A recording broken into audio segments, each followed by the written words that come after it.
നമസ്കാരം. സോഡിയാക് മീഡിയയിലേക്ക് എല്ലാ പ്രേക്ഷകർക്കും സ്വാഗതം. ഈ വർഷത്തെ ആയില്യ നക്ഷത്രക്കാരുടെ വിഷുഫലം എന്താണ് എന്നൊന്ന് പരിശോധിച്ച് നോക്കാം.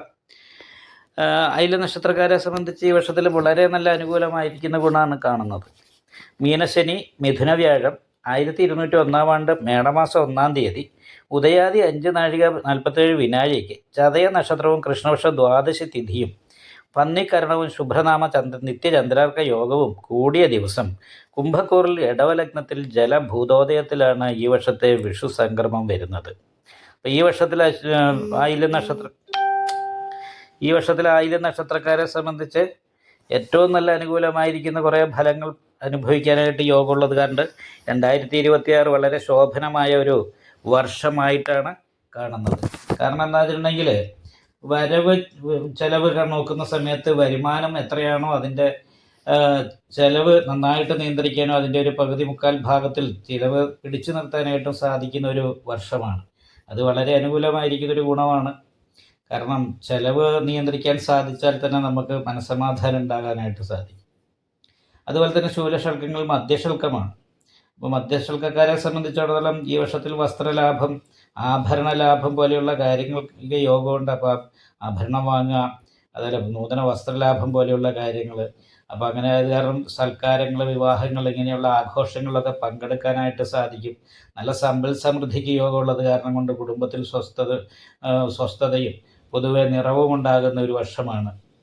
മറ്റുള്ളവർ ബഹുമാനാദികൾ കിട്ടാനായിട്ടുള്ള യോഗമുള്ള വർഷമാണ്.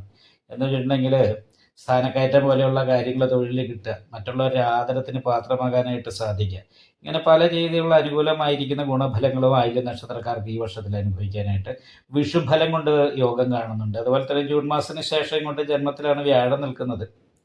ഭാഗ്യാധിപതിയാണ് വ്യാഴം. അപ്പോൾ ഭാഗ്യാധിപതിയായിരിക്കുന്ന വ്യാഴത്തിൻ്റെതായിരിക്കുന്ന സ്ഥിതി അനുകൂലമായി വരുന്ന സമയത്ത് അനുകൂലമായിരിക്കുന്ന ഗുണഫലങ്ങളും പ്രതികൂലമാകുമ്പോൾ അതിൻ്റേതായിരിക്കുന്ന ദൈവാധീന കുറവിൻ്റേതായിരിക്കുന്ന വിഷയങ്ങളും ഉണ്ടാവും.